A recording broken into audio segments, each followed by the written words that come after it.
Andrew, it's been a few weeks ago you came down here on trial and now you've got a contract. Just be delighted. Absolutely fantastic news. Yeah, you know, I came down here just as training really to start with.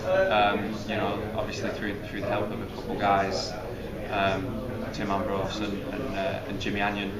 You know, both had a little bit of a word for me and stuff like that. And yeah, you know, a training week turned into Port Elizabeth, turned into Dubai, turned into a contract. So I'm ecstatic. I can't really be any happier. So at the end of last season, when you were released, you still felt you had a future in county cricket, but obviously there are a lot of players released at the end of the season. You've got to get off your backside and do something about it if you want to stay in the game. Yeah, I mean, it was disappointing and it was a little bit. I didn't really expect it, to be honest with you. But it was hard. It was hard to take, but I had to dust myself down. And like you said, I feel like I've got.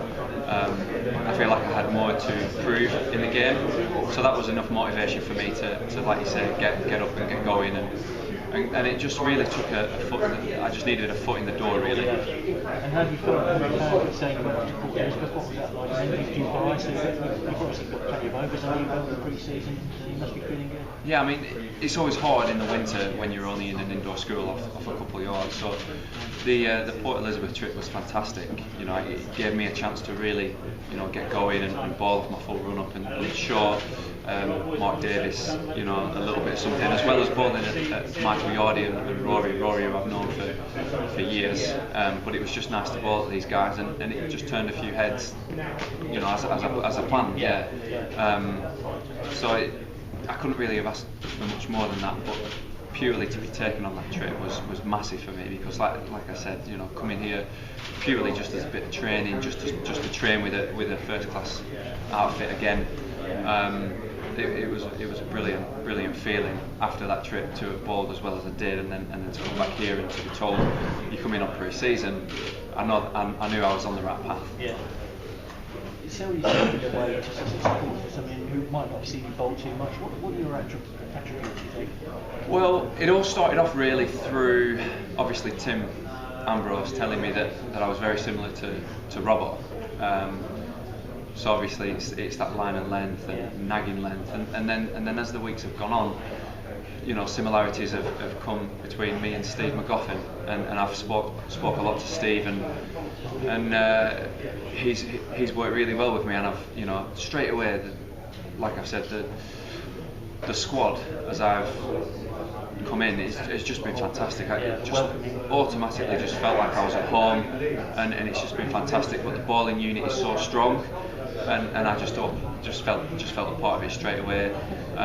When I was at Warwickshire, I got likened to Tim Munton, and he was a bit of a mentor for me for quite a few years. We would speak. If I was to take a 5-wicket ball at Warwickshire, you know, a bottle of champagne was waiting for me in the dressing room, stuff like that, and that's what I came here straight away. Went up to Robbo, went up to Mags, and just said, listen, you know, I'm supposedly like you. You know, what is it that you do? And I just try and pick people's brains, because I feel like it's always going to make me a better player. What about one-day cricket? Do you think you can force your way into the one-day side? Yeah, you know, I've played a couple of one-day games. Again, you know, Warwickshire is just limited opportunities. You know, I would play and do well, but then somebody would come back from international duty or with the bowling attack that they had, and it was really frustrating for me, because obviously bowling well and then not getting the next game, and this is something that I'm trying to improve on, and it's something that I believe Sussex will be able to offer me, is that if I'm bowling well, I'll play games. But the games that I played in all forms of one-day cricket, you know, I feel confident enough that I can make a bit of a mark. We've got a year of season now to make a mark. We're sitting here in September. What do you like to think you would have achieved in your first year? Well, you know, I've been asked this a few times, and I'd like to, you know, just take every day as it comes. You know, I'm trying not to think too far ahead, because I've got caught up in that in the past, thinking where I should be and what I should be doing, and it added unnecessary pressure. So all I want to do is concentrate one day at a time, and I know that if I'm doing everything to the best of my abilities, the other things will take care of itself. So hopefully I've done enough that I've got good rewards, and that's all I'm aiming for, really.